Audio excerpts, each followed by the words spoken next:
खुदावंद के पाक कलाम में से पैदाइश की किताब उसका बाप नंबर 8।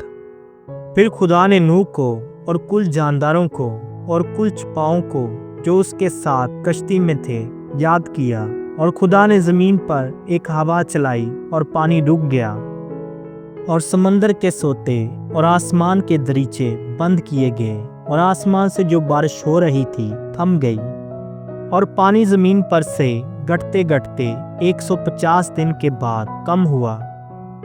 और 7वें महीने की 17वीं तारीख को कश्ती अरारात के पहाड़ों पर टिक गई, और पानी 10वें महीने तक बराबर घटता रहा, और 10वें महीने की पहली तारीख को पहाड़ों की चोटियां नजर आईं।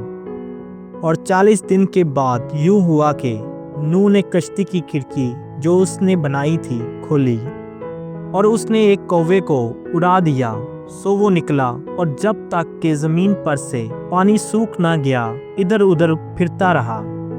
फिर उसने एक कबूतरी अपने पास से उड़ा दी ताकि देखे कि जमीन पर से पानी घटा या नहीं, पर कबूतरी ने पंजा टेकने की जगह ना पाई और उसके पास कश्ती को लौट आई, क्योंकि तमाम रोए जमीन पर पानी था। तब उसने हाथ बढ़ाकर उसे ले लिया और अपने पास कश्ती में रखा, और 7 दिन ठहर कर उसने उस कबूतरी को फिर कश्ती से उड़ा दिया। और वो कबूतरी शाम के वक्त उसके पास लौट आई, और देखा तो जैतून की एक ताज़ा पत्ती उसकी चोंच में थी। तब नूह ने मालूम किया कि पानी जमीन पर से कम हो गया। तब वो 7 दिन और ठहरा, इसके बाद फिर उस कबूतरी को उड़ाया, पर वो उसके पास फिर कभी ना लौटी। और 600 पहले बरस के पहले महीने की पहली तारीख को यूं हुआ कि जमीन पर से पानी सूख गया, और नूह ने कश्ती की छत खोली और देखा कि जमीन की सतह सूख गई है।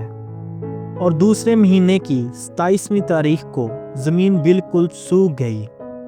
तब खुदा ने नूह से कहा कि कश्ती से बाहर निकल आ, तू और तेरे साथ तेरी बीवी और तेरे बेटे और तेरे बेटों की बीवियां, और उन जानदारों को भी बाहर निकाल ला जो तेरे साथ हैं, क्या परिंदे, क्या चुपाए, क्या जमीन के रेंगने वाले जानदार, ताकि वो जमीन पर कसरत से बच्चे दें और बारवर हों और जमीन पर बढ़ जाएं। तब नूह अपनी बीवी और अपने बेटों और अपने बेटों की बीवियों के साथ बाहर निकला, और सब जानवर, सब रेंगने वाले जानदार, सब परिंदे और सब जो जमीन पर चलते हैं अपनी अपनी जिन्स के साथ कश्ती से निकल गए। तब नूह ने खुदावंद के लिए एक मज़बा बनाया, और सब पाक छुपाओं और पाक परिंदों में से थोड़े से लेकर उस मज़बा पर सोखनी कुर्बानियां चढ़ाईं।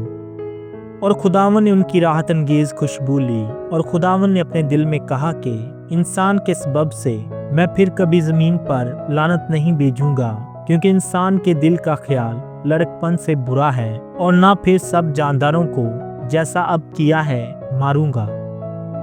बल्कि जब तक जमीन कायम है बीज बोना और फसल काटना, सर्दी और तपश, गर्मी और जाड़ा, दिन और रात मौकूफ ना होंगे।